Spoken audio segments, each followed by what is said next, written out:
Before we start, please make sure to like, subscribe, and share this video with your friends and family. Also, can you please tell me where and what time you're watching? Thanks. I used to work the night shift at a warehouse just outside the city limits, a huge, mostly silent place surrounded by trees and gravel roads. It was the kind of job where solitude was part of the appeal. No customers, no chatter, just me, endless rows of shelves, and the occasional rat darting across the concrete floor. Everyone on the night crew was assigned a separate section, so I rarely saw anyone else. Sometimes it felt like I was the only person in the world. One night, sometime around 3 I noticed someone standing at the end of one of the long corridors between shelving units, just standing there, not moving. I froze. There wasn't supposed to be anyone else in my section. The warehouse was locked from the inside, and I was the only one with access to this particular wing. A cold knot formed in my stomach. I blinked a few times, rubbed my eyes, thinking, maybe I was just exhausted. Maybe my mind was playing tricks on me, but no. The figure was still there, half hidden. In the shadows between the shelves, the overhead lights were dim and spaced too far apart, leaving dark gaps. I squinted, trying to make out details. At first, I assumed it was a coworker screwing around, maybe sneaking over to mess with me, but the longer I stared, the more my gut told me something was off. It was the way the figure moved or didn't. It didn't shift or fidget like a person would. Instead, it just lingered, still watching. And then it moved, but not like walking. It sort of slid from one row to the next, like it wasn't touching the ground. My curiosity warred with fear. I should have called security, maybe even the police, but something in me, a dangerous mix of boredom and adrenaline, made me want to see what it was, or who I started, walking back the way I came, careful, slow. The air grew colder with every step, and the silence was thick, unnatural. No hum of forklifts, no scurrying rats, not even the buzz of fluorescent lights.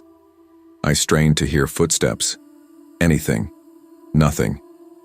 Then, a voice rang out, high-pitched, playful, echoing, "I hide better than anyone else. The world has hidden me from you."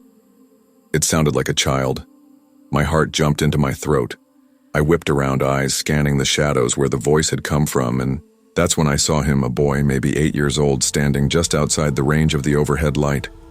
His skin was pale, almost bluish under the warehouse lighting. His eyes were huge, wide, and glassy like a doll's, and his smile, it stretched across his face in a way that didn't look right, like skin trying to imitate expression. The air around him felt wrong. I didn't even have time to react before he darted sideways, vanishing between the shelves in a blur. Instinct kicked in. I backed toward the exit, only to realize he'd gone in that direction. If I wanted out, I'd have to go through him. My hands were shaking. I reached into my pocket and wrapped my fingers around my box cutter, flipping the blade out with a faint click. Useless, but it felt better than nothing. The warehouse suddenly felt enormous, like it had stretched out while I wasn't looking. Every step forward took forever. The corridor twisted endlessly, rows and rows of shelves swallowing me up. I stayed close to the walls, scanning for emergency lights, doors, anything but. It was just darkness and silence until a noise snapped through the stillness. Not a crash, just soft rustling boxes shifting in ways they shouldn't. Then footsteps, light, soft, like bare feet on concrete. But they were everywhere, above me, beside me, behind me.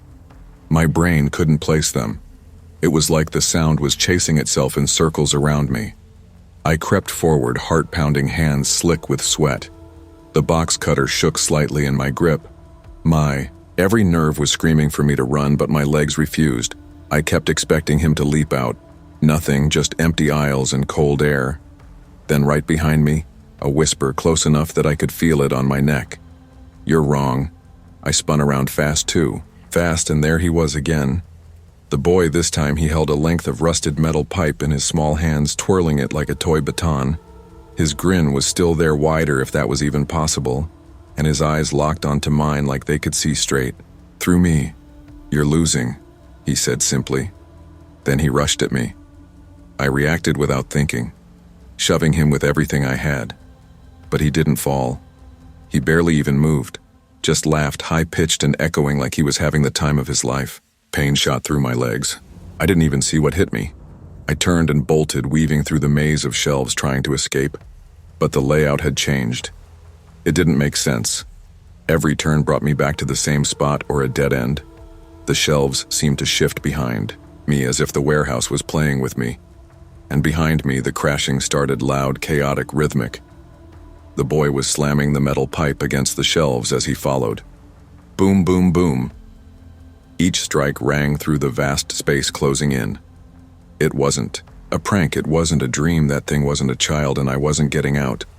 Unless I found a way to break whatever nightmare this place had become. The pipe clanged against the metal shelves again. Boom, sending a deep, echoing vibration that rippled. Through the entire warehouse, the sound bounced off the steel and concrete, filling every corner. It wasn't just close anymore. It was everywhere, like the building itself was amplifying it, carrying it through the air vents and rafters. My breathing turned ragged. That thing, whatever it was getting closer, and I could feel its presence crawling up my spine. All I knew in that moment was that I had to get out. Now I took off my boots, slamming against the concrete, sprinting down the corridors, and pivoting sharply around every corner. I didn't care which direction I was going. I just had to put distance between me and it. I zigzagged between towering pallets and shadow-drenched aisles, crashing into shelves, knocking over boxes, every noise I made seemed to invite something darker to follow, but I kept going, and then suddenly it all stopped. No footsteps, no laughter, no screech of metal on metal, just silence, still oppressive wrong. That's when I saw the red-lit sign overhead, the emergency exit. My heart nearly burst with relief. I lunged at the door, slammed my fist against the crash bar. Clunk, nothing. I hit it again, harder. Clunk, still nothing. It didn't open. The bar gave resistance, but the door didn't budge. I tried again, putting my full weight into it, but it was locked from the outside.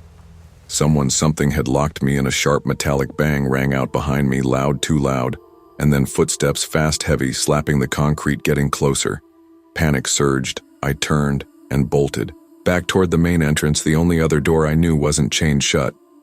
I could feel my pulse in my ears. My lungs were burning as I rounded the final corner. I heard that voice again, high, gleeful, echoing inside my skull.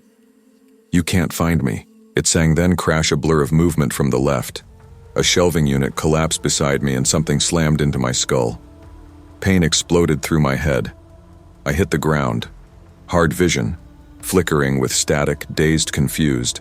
I struggled to process what had just happened. The taste of blood filled my mouth, my ears were ringing, everything hurt, especially my head and ribs. I couldn't breathe. Right. Sharp pain stabbed through my side every time I tried. Still, somehow I forced myself to crawl, groaning. Inching out from beneath the edge of the fallen shelf, I tried to get to my feet and screamed. A raw, involuntary sound tore from my throat. My ribs were wrecked. I could barely move. Then I heard it again. Movement fast coming at me. I rolled to the side just in time. His swing missed. This time I didn't run. I grabbed the nearest thing I could reach, a rust-covered pallet truck, and with every ounce of strength I had left, I swung it at him. The metal connected with a sickening crack against his leg. He shrieked an inhuman, twisted howl and collapsed into the shadows. I didn't wait to see if he got back up. I ran, limping, staggering, wheezing. I ran until the front doors came into view. I slammed them open and burst into the cold night air. It felt like fire in my lungs, but I kept going down the gravel road and toward the main street, where the dim glow of a street lamp flickered in the distance. I didn't stop until I reached it. I called the police from there, my hands shaking so badly I could barely dial. When they arrived, I was still trembling. I told them everything, the boy, the voice, the pipe, the shelves. I expected disbelief, sure, but not this. They found nothing. No signs of forced entry. No strange child. No pipe. The shelves were upright and neatly in place, like they'd never moved. Not even footprints in the dust. He begged them to check the security cameras when they did. I stood behind the screen, breath certain that something, anything, would prove I wasn't crazy, but what the footage showed was me running wildly through the warehouse, talking to myself, swinging at empty air, screaming, crawling, falling. One of the officers gently told me I seemed to have experienced a psychotic episode. The others didn't say much, just nods, tight expressions, thinly veiled pity. They left after an hour, saying to call again if anything else unusual occurred. I didn't sleep that night. In the morning, I went to talk to my supervisor, hoping for some kind of explanation or at least validation. But when I got there, the warehouse was shut down, padlocked, abandoned. No one around, like it had never reopened after the night shift. That's when I got the call. One of the early morning employees had shown up and found the main doors wide open from the inside. The police came back this time. They didn't ask me any questions they didn't need. The implication was clear. I had done it, whatever it was. They just assumed I resigned. That same day never went back, but sometimes when I'm alone in the dark, when the house is too quiet and the lights flicker for no reason, I hear it again, that voice right behind my ear. You can't find me.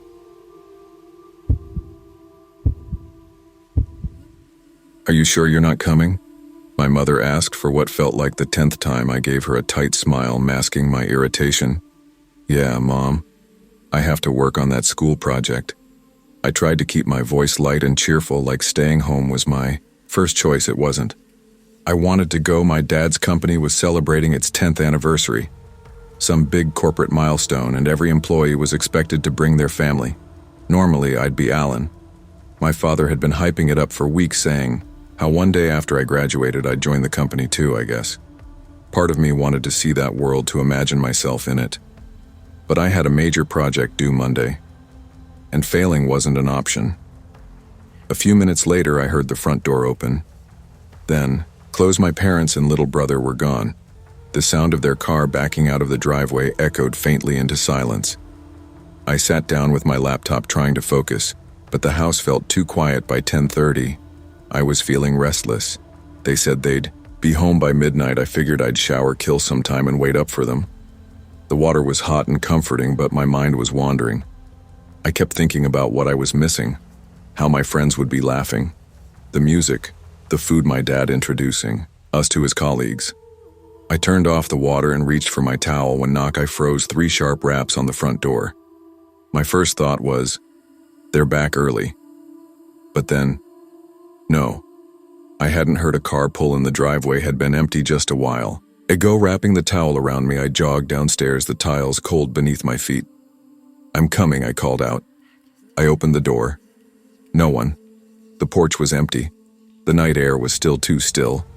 I frowned, stepping forward just a little to glance around. The driveway was still empty. Something felt wrong. I turned to close the door, but it wouldn't budge. I pushed harder. Still stuck. It felt like someone was holding it from the outside.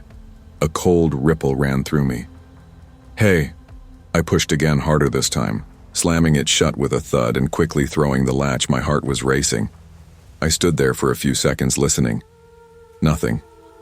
Just silence. I exhaled and turned back toward the living room, but then a breeze, a sudden sharp chill that made my skin prickle. I instinctively moved to check the windows. Maybe I'd left one open, but when I looked, none of them were open. The hair on the back of my neck stood up. I swallowed hard and crept through the hallway, feeling like the walls were closing in around me. My gut twisted as I approached the kitchen. The light was on and the fridge was wide open. I stopped cold. Oh my God, I whispered. This wasn't right. I hadn't opened it.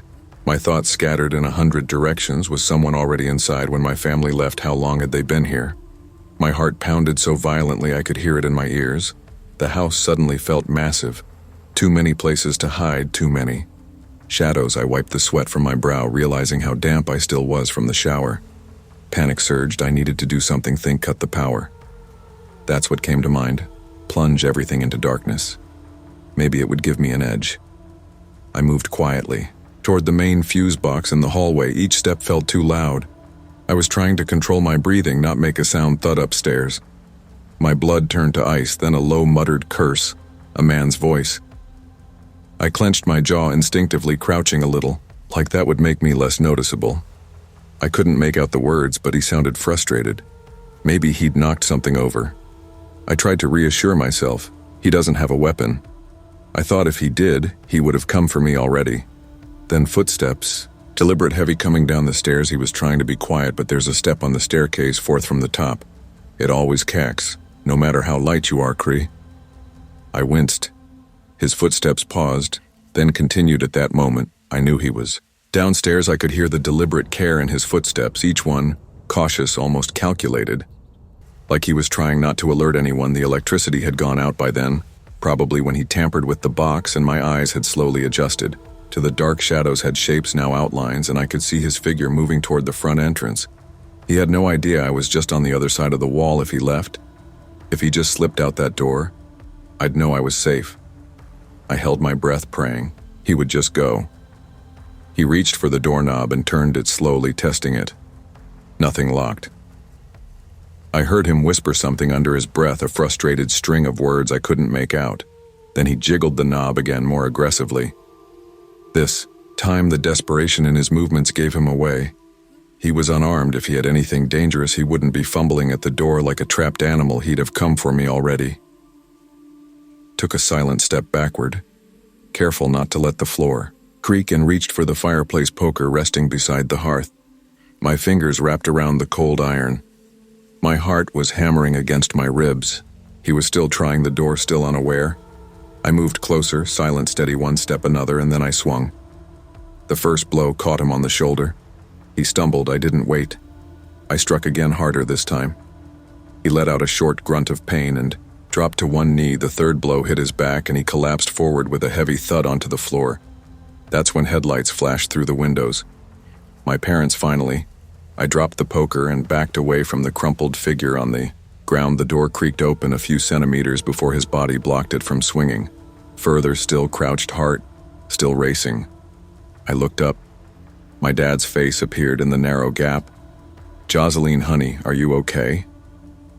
His voice was tight with concern, his eyes scanning the shadows. "There's someone behind the door," I whispered, barely able to speak. My hands were trembling. His expression changed instantly. Calm to fierce, protective.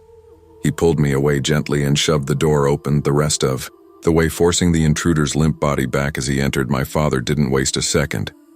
He pulled out his phone and dialed the police, all while standing guard over the man with a kitchen knife clenched tightly in his other hand.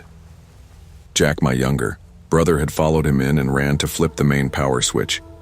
Suddenly the whole house lit up, and I saw him clearly for the first time. The man was maybe in his 30s, disheveled and bleeding from a gash on his forehead. He didn't look angry or aggressive, just defeated. His eyes met mine with a dull recognition. He knew it was over.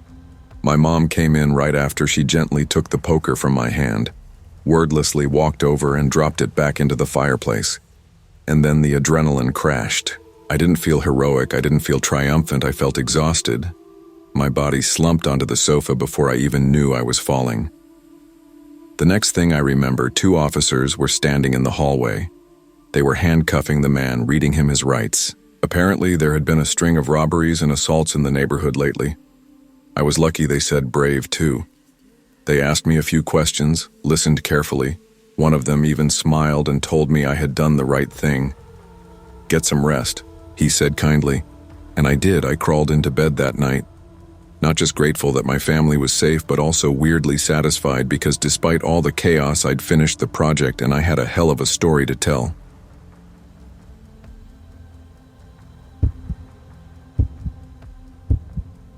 I still remember that day like it was burned into my brain, etched with a fire. I can never forget I had just gotten off the school bus. Everything seemed normal. The neighborhood was quiet, maybe too quiet, but nothing felt out of place. The usual hum of distant lawnmowers, the occasional bark of a dog. Just another late afternoon in suburbia. I unlocked the front door and stepped into the house. The air was still heavy, even, but familiar. The faint scent of last night's dinner. Meatloaf and roasted potatoes lingered in the kitchen. The furniture sat untouched, perfectly arranged. The silence was thick, almost reverent. Still, nothing screamed danger. Not yet. Then I walked into the living room, and my entire world stopped. There was a man, standing by the dining table. I had never seen him before in my life. He looked to be in his late 40s, maybe older, dressed in a wrinkled button-down shirt and dark slacks that didn't quite fit in his hands. He held a camera completely ruined. The lens was shattered. Jagged pieces of glass glinting under the pale light. The plastic body cracked like dry earth. He stood there calm as stone, like he belonged. I couldn't move, couldn't breathe. I stared at him. My mouth opened slightly. Heart pounding. so hard I could feel it in my throat. He looked up slowly and met my eyes. There was something off about his expression too. Calm, too composed. And his eyes. They gleamed with something unspoken, something wrong. Who are you? I managed to stammer, trying hard to keep the tremble out of my voice. The man's lips curved into a soft, almost affectionate smile. My dear nephew, he said, his tone disturbingly gentle. What a joy to finally meet you. I am your uncle. How good it is to see your beautiful face. The room swayed around me. My uncle? No, I didn't have an uncle, at least none I'd ever heard of. The words sounded sweet, but they dripped with poison. It felt like a lie, one coated in honey to make me swallow it easier. I don't know you, I said. Taking a cautious step back, every cell in my body screamed to run. He tilted his head, watching me with amusement. Like I was a puzzle he'd already solved. That hurts truly, but that's all right. We'll get to know each other now. I tried to bolt, to turn, to flee, but he moved before I could blink. His hand clamped onto my arm with shocking strength, the kind that didn't match his calm demeanor. My skin burned under his grip. I tried to pull away, but it was like trying to break out of steel. Let me go, I cried, panic rising fast. Please let me go. He leaned in closer, his breath warm and sickening against my ear. Oh, my sweet nephew, he whispered. Do you really think you can escape your destiny that easily? Didn't you miss the uncle you never knew? Maybe it's time we bonded a little. That's what family does, right? I felt the blood drain from my face. His voice was velvet wrapped around razor blades. I didn't fully understand what he meant, but every instinct I had told me it was dangerous, that he was dangerous. I'm scared, I said in a whisper. Please just wait until my parents come home. I don't even know who you are. Oh, I know, he said with a small laugh. They never told you. They wanted to keep me a secret, but secrets always find their way home. He let go suddenly, like it was part of the game, and took a step back. While we wait, he continued, clapping his hands lightly. Why don't we play something? How about a little hide and seek? But this time, if I find you, you lose more than just the game. Doesn't that sound fun? My blood turned to ice the moment his gaze shifted. I kicked him hard in the leg and tore myself free. He grunted in surprise, stumbling just enough for me to bolt. I didn't think. I just ran, heart slamming against my ribs like a trapped animal. Down the hall, adrenaline blinding me. I spotted the narrow hallway cupboard and dove inside, slamming the door shut behind me. It was pitch black. I curled into the tightest ball I could manage, my breath shallow. My back pressed hard against the wall. The silence pressed in thick and suffocating. Then I heard them, footsteps, slow, deliberate. The floorboards creaked under his weight as he walked step by step down the hall. Tap, creak, tap. Each sound was a death nail. My entire body was tense, trembling. As I listened to him draw closer, I held my breath, praying he wouldn't hear the frantic pounding of my heart. Then he stopped right in front of the cupboard door. I heard his voice, low, velvety, crawling through the cracks of the wooden door, and in that moment I understood something horrifying. I hadn't escaped him. He had let me go. This wasn't a chase I had won. This was his game, and I was still playing it. Oh, little nephew, he crooed softly, his tone disturbingly playful. You hide very well in the dark, but I can hear your heart, I can smell your fear, and I'm going to find you. A light knock, just the backs of his fingers brushing the door, made it creak slightly, and I flinched. Every second felt like it was stretching into infinity. My chest burned. As I struggled to slow my breathing, to be invisible, to disappear into the dark, the door creaked open just a crack, then more. The hallway lights spilled in, and his silhouette filled them space. His cold, dead eyes locked on mine, eyes that didn't blink, didn't flinch, only stared as if he were memorizing my soul. He stepped into the closet slowly, deliberately, and I couldn't move my body. Betrayed me, frozen in place while my mind screamed to run, to fight, to do anything.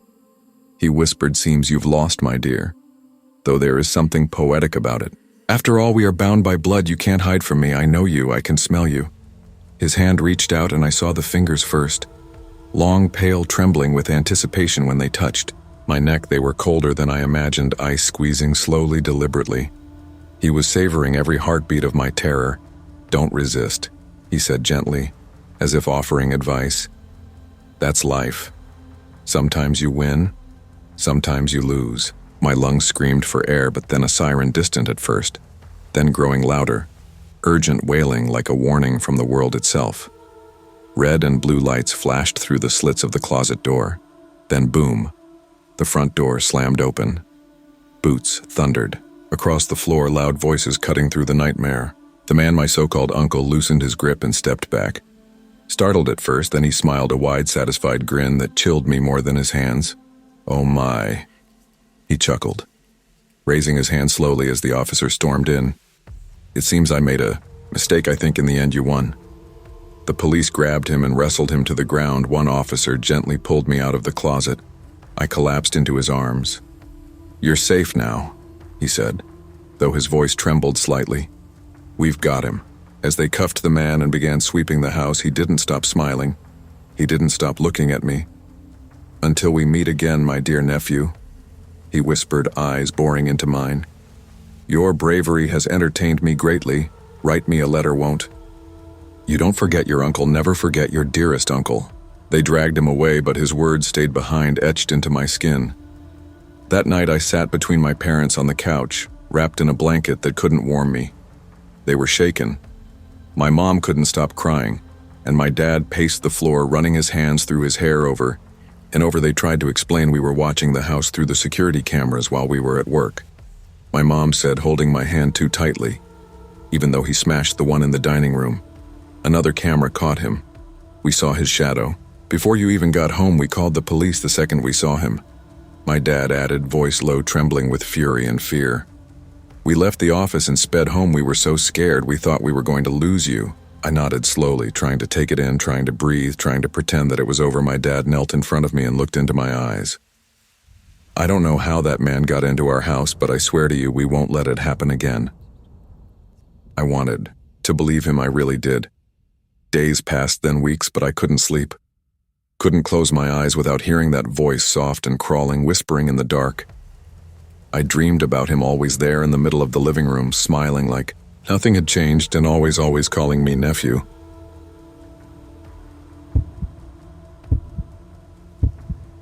For most of my childhood, we lived in a secluded house at the end of a quiet cul-de-sac, far from the nearest neighbors. The road curled away from a larger residential street and led to only a handful of homes. Ours sat in the middle, boxed in by trees, in silence, while Mr. Smith's house stood imposingly at the top of the hill like some sort of watchtower. He'd lived there long before we moved in. I was young back then, maybe 5 or 6, and I don't remember every detail about him, but what I do remember is his face. It was the kind of face you don't forget no matter how much you want to. Every time we passed by, he'd give us this unsettling look, like he was trying to smile but couldn't quite get it right. His eyes always lingered too long. There was something behind them, something dark and impenetrable. My parents were strict about one thing above all: never go near Mr. Smith's house. They didn't tell us exactly why at first, just that he wasn't right in the head if he ever asked us to come inside. We were told to run, not walk away. I remember Mom's voice when she first told us, not just firm but anxious, like she was trying to contain something bigger than words we didn't need. Convincing, that look he gave us when he was out, planting flowers or fixing his car. It said enough. My sister and I made it a point to take a long detour if we ever had to walk past his place. If my sister had to go uphill alone, she'd stick to the opposite side of the road and keep her eyes straight ahead, heart pounding. If she heard even the rustle of leaves, there were gaps in the story pieces we didn't get until later. Most of what I learned came from my mom years after we'd moved out. I remember one night I asked her what was the deal with Mr. Smith, really. She looked at me for a long time before answering. Then she told me everything long before we moved there. When my mother was still a teenager, she had a strange encounter. She claimed that a man dressed like a civil servant would follow her around. He was always just there in the background watching. She tried to tell her own mother, but it was brushed off. My mom had always been strong-willed, and no one took her paranoia seriously now.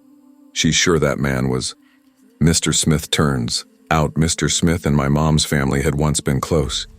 He worked as a prison officer back then, but soon disturbing allegations surfaced. Things too awful to say out loud.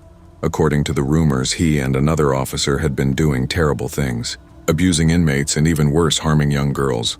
Mr. Smith denied it all and managed to shift the blame onto the other man, who later died under mysterious circumstances. Charges never stuck, but he lost his job and any remaining trust from those who once called him a friend. As Mom told me this, I felt my skin crawl. It was as if the shadows in the corners of my childhood bedroom had grown thicker, more alive. He had 2 daughters. The older one was unstable. She struggled with severe mental health issues. The younger daughter, on the other hand, always claimed her father had never harmed her. She grew up to be a bright, cheerful woman. Mr. Smith's wife stood by him through it all, adamantly defending his innocence because of the older daughter's instability. Her children. Mr. Smith's grandchildren were sent to live with him and his wife. That was around the same time we moved into the cul-de-sac. One of the other neighbors, an older woman who'd lived there for decades, quietly pulled my mom aside not long after we settled in. She told her to keep us, my sister and me, far away from the Smiths. She'd heard too much, seen too much. My parents were horrified. The idea that this man who lived just a few houses up could be a threat to their children became something like an obsession, and yet outwardly he was friendly too. Friendly, he'd wave when we passed, sometimes stopped to chat with my dad. Once he even offered to babysit us. I still remember how cold my mother's voice went when she told him that won't be necessary. Afterward, she locked eyes with my dad and nothing more was said, but the fear was palpable. Then one morning in 1988, something happened that stuck with me. My dad was heading to work when he bumped into a young woman named Diana who lived down the street, always the chatty type. He asked her where she was off to so early. "I'm going up to Mr. Smith," she said casually, giving his wife a bit of a break. With the kids, Dad froze. He didn't say much, but I remember he came home looking pale. The idea that someone, anyone, would willingly let their kids stay under that roof. Given the whispers, the warnings, it shook my parents to their core.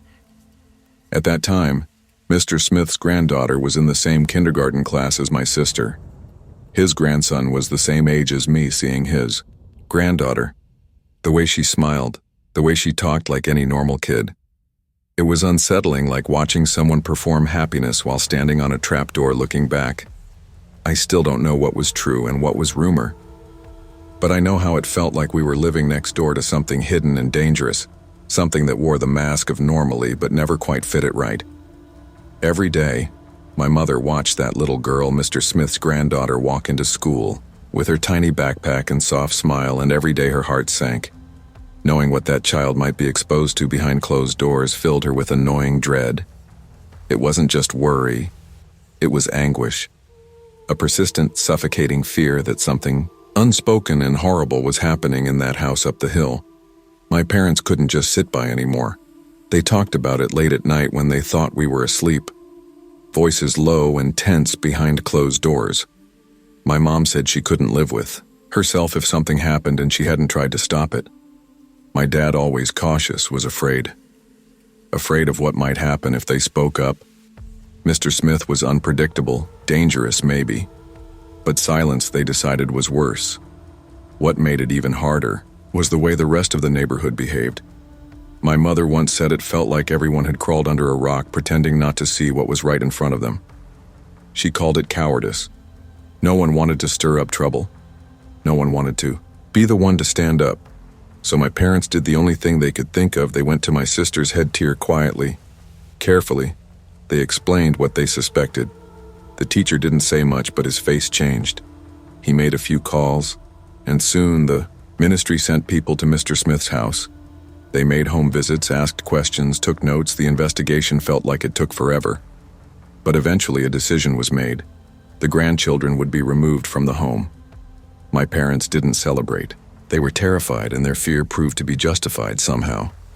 Word got out that it was my parents who had made the report. My mom suspected it was Lana's family, another neighbor who was always far too friendly with the Smiths. Either way, the fallout was immediate. Mr. Smith changed overnight. He stopped pretending. If my mother passed him alone on the street, he'd snarl insults under his breath, or worse, scream them out loud. My father, usually calm, even cheerful, was greeted every morning with shouted obscenities as he got into his car. Once Mr. Smith deliberately swerved his vehicle across the center line. veering dangerously close to us as we walked home. My mother clutched my sister's hand so hard she left nail marks. He told my father once that he had ruined his life, called him a filthy coward. Said he'd pay for what he'd done, and my dad, who's one of the kindest, most event-tempered men I've ever known, just stood there, jaw clenched, not saying a word. But I saw the way. He watched the road after that. How he double-keyed the locks at night, the tension was unbearable. My mother began talking about moving. She wanted out, away from the shadows, from the looks, from the fear that any day now Mr. Smith might snap at first. My dad hesitated. He said we shouldn't be the ones who had to leave, but in the end, the safety of his family outweighed his pride. We moved to a house in the countryside not long after, surrounded by wide fields and quiet skies. It should have felt like peace, but something followed us. Something that couldn't be left behind so easily. That's when the rest of the truth started to surface. After we moved, other women, girls who were now grown, began coming forward. Diana, the neighbor who had once gone to give Mrs. Smith a break, was among the first. She and several others told their stories about what Mr. Smith had done to them when they were children, about the fear, the shame, the manipulation. Their testimonies were brave, devastating. And this time no one could sweep it under the rug. He was taken to court again. But what they found during the investigation was worse than anything anyone could have imagined. I was too young to understand what was happening at the time, and my parents tried to shield me from the details. But my mother has never truly recovered from what was revealed. She still carries it like a wound that never quite healed in Mr. After Smith's basement.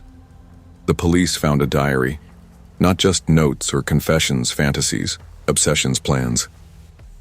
It was filled with vile, calculated thoughts, proof that he wasn't just a predator. He was something far more dangerous, a psychopath who had been hiding in plain sight for years.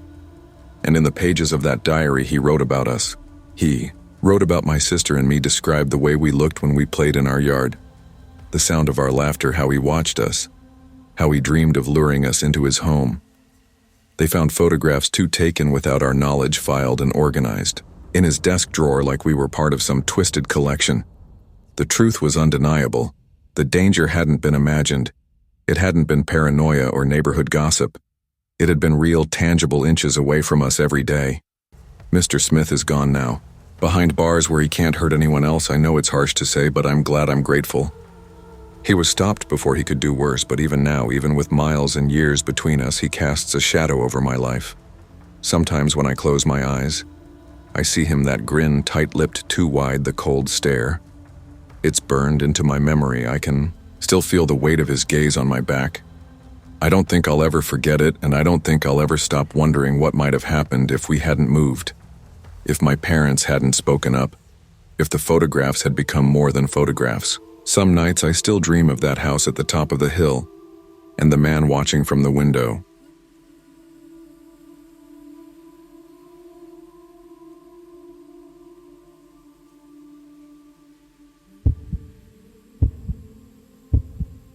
When I was 24, I worked for a small private security company. We were a tight-knit group, just 30 employees or so, more like a family than coworkers. Our jobs rotated between contracts, warehouses, shopping malls, the occasional government building. Wherever we were needed, we went. The shifts were long, usually 8 or 12 hours, often overnight, guarding massive empty facilities long after the last employee had gone home. I worked more nights than I cared to admit. Most nights it was just me, completely alone, surrounded by silence and shadow. In the 2 years I spent walking those dark corridors and watching over abandoned buildings, I never saw anything I'd call supernatural ghost stories, whispers from the beyond. I'd heard them all, read the occasional creepy tale online. Some of them were entertaining, sure, but they never fazed me. Anyone who's done night shift work knows the truth. It's not the ghost you need to worry about. It's people. People are unpredictable. People are dangerous. And with that in mind, let me tell you about Paulo the apprentice. After a year on the job, I was promoted. It wasn't anything glamorous, but it came with a bit more pay and the responsibility of training new hires. Most of the rookies were green but decent. Some were just plain odd. I learned to expect anything, so when my boss called one night asking if I could meet a new apprentice for training at a remote site at 5 in the morning, I groaned, but agreed it was early, sure. But hours were hours, and I needed The paycheck that next morning was brutally cold, one of those bitter Michigan mornings where the wind cuts through you. No matter how many layers you wear, I pulled into the lot of a sprawling, silent factory complex. Just before dawn, the place looked like a dead city. My breath hung in the air as I stepped out of my car, hands trembling more from the cold than fatigue, and lit a cigarette. The coffee in my thermos had already gone lukewarm. Then I saw headlights. A beat-up car rolled into the lot, crunching over the gravel. I assumed it was the new guy and took a step forward to wave him down, but then the car engine suddenly roared. The driver slammed the gas and started tearing across the lot in wide, erratic circles, the tires screeching, like it was a demolition derby. I just stood there stunned. This is the guy I'm supposed to train, I thought, a strung-out lunatic behind the wheel. Great, just great. Eventually, the car screeched to a halt, and the driver got out, slamming the door behind him. He looked around, grimacing. This place definitely needs fixing. He rasped, his voice sounded like gravel soaked in smoke and regret. I stared at him, trying to piece him together, Paolo. I presumed he looked like he just crawled out of a coal mine. Ashen skin, filthy clothes, and the haggarded demeanor of someone who'd been through hell and hadn't quite made it back. He was probably in his mid-30s, but he looked closer to 50. Life had done a number on him. He barely topped 5', and his frame was wide, bulky. Not from muscle, but from a lifetime of bad habits. His skin was blotchy, marked by angry red rashes that spread across his face, neck, and forearms. I tried not to stare, but it was hard not to notice the scabs he reached out to shake my hand. That's when I noticed he was missing 2 fingers, his ring and pinky just gone. I hesitated for a second, then took his hand, giving him a firm shake while avoiding eye contact with the injury. I felt bad, honestly. The guy looked like life, had chewed him up and spit him out, but before I could say anything, the rear car doctor creaked open, and a small figure tried to clamber out a kid, his son. Maybe he was round-faced and heavy with the same rash Paolo had. But what struck me was the boy's face. His features were completely asymmetrical. His left eye drooped slightly lower than the right, and his nose twisted just enough to make you do a double take. The poor kid looked like he'd been assembled in a hurry by someone who didn't have the manual. Dad, can I? The boy began in a whiny, high-pitched voice. No, stay in the car. Paolo snapped, cutting him off instantly.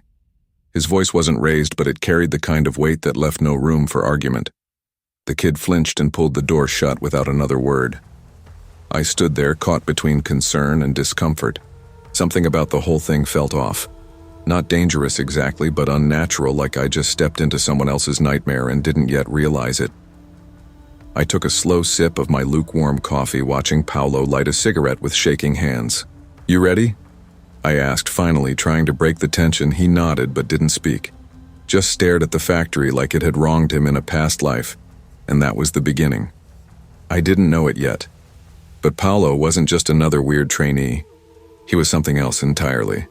Something I wasn't prepared for. Before the kid could finish his sentence, Paolo spun around and roared, "Get back in the car, Jeremiah. Maya, you too." His voice was so loud and sharp that it made me flinch. There was venom in it, real fury. And for a moment the icy morning air felt even colder. He didn't just scold them. He commanded them like soldiers. The kid froze mid-step, then silently obeyed, retreating into the vehicle and slamming the door. The windows fogged up quickly, hiding their faces. I couldn't believe it. I'd seen dads lose their temper before. Sure, but something about the way he snapped, how effortlessly he crushed his kid's voice felt wrong. It was too intense, too instinctive. Who talks to their child like that, especially in front of a potential colleague? Still, as much as I disliked him from the jump, I had a job to do. I had to show him around, explain the perimeter, checks, introduce him to our procedures, so I swallowed the discomfort and started the tour, leading him along the perimeter of the tall chain-link fence that surrounded the factory complex. "This is our standard patrol route," I said, gesturing to the gravel path that ran along the fence line. "We walk the full circuit once every hour, check all the gates and corners. If a section of the fence looks tampered with, we report it. If someone gets in, we don't confront. Just call the police and log the incident." Paolo nodded without really looking at anything. He just followed me, hands stuffed deep into the pockets of his greasy jacket, his eyes darting around like he was casing the place. It was around the third checkpoint that I noticed the smell. It hit me like a wall sour almost rotting. I tried to be discreet, turning my head away now and then, pretending to cough. I didn't want to seem rude, but God, it was bad, like a mix of old sweat, mildew, and something I couldn't quite place. Something metallic and decayed. Of course, I didn't expect a guy like Paolo to smell like aftershave and fresh laundry, but still it lingered like it was coming from inside him. Then the questions started. "You ever mess around with any of the girls who work here?" He asked, voice low, conspiratorial. "What?" I blinked at him, caught off guard.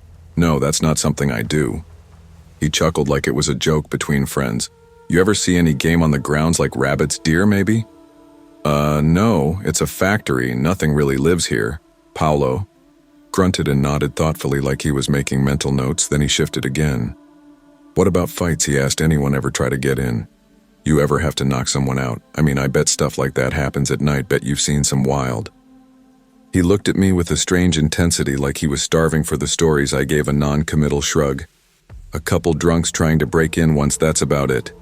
He pressed for more, wanted every detail. I tried to brush it off, but he lapped it up, eyes wide, grinning like a kid hearing a bedtime story. Except his bedtime stories were about violence and fear. Something about the way he leaned in, how fascinated he was. It turned my stomach after the tour.